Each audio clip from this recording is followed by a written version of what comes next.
I don't know, maybe 8, 10 years ago.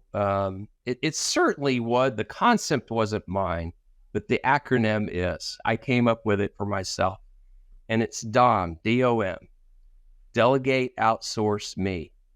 Okay. Oh, okay. And so everything I looked at, and the challenge in our leadership meeting, somebody brought Dom up in our meeting just today. So maybe some of it's sticking, but what can I delegate that somebody else could do better than me? And it's a good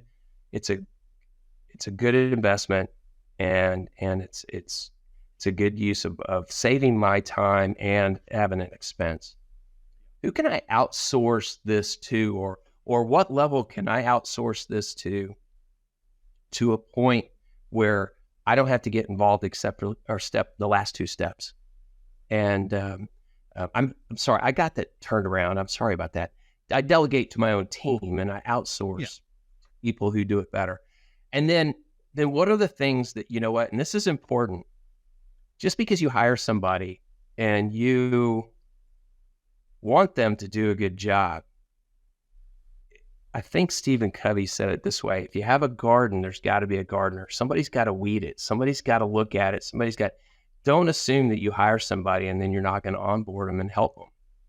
But most importantly, in these walls, make sure you understand what are the things that you still need to do, because if you don't, it's going to cause a real problem for your business. It might be sales at a certain point. It may be accounting at a certain point. It may be holding your one-on-ones.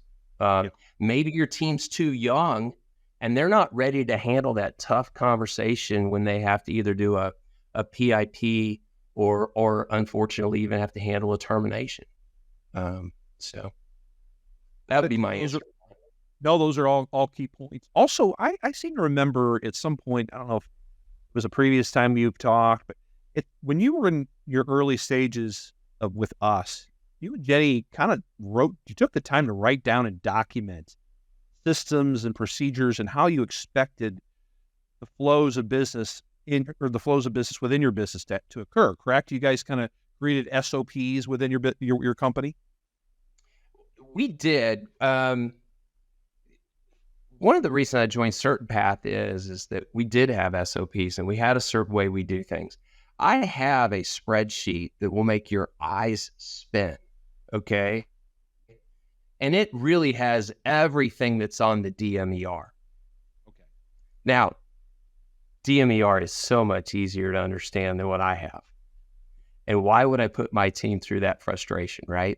So we sat down and looked at things, and I had a file that it was how I ran the business.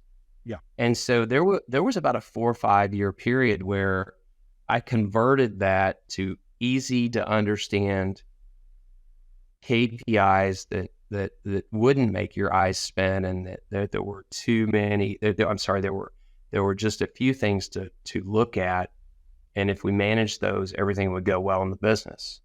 And what I learned in that process is that it's a really cluttered, busy place up here between my ears, and there's an easier way to communicate some of this stuff. I think it's the difference between being an inch wide and a mile deep, right? Yeah. On certain things, when really all you need to do on certain things is be an inch deep and a mile wide. Some people would argue that, but what time is it? I don't need to know how the watch runs.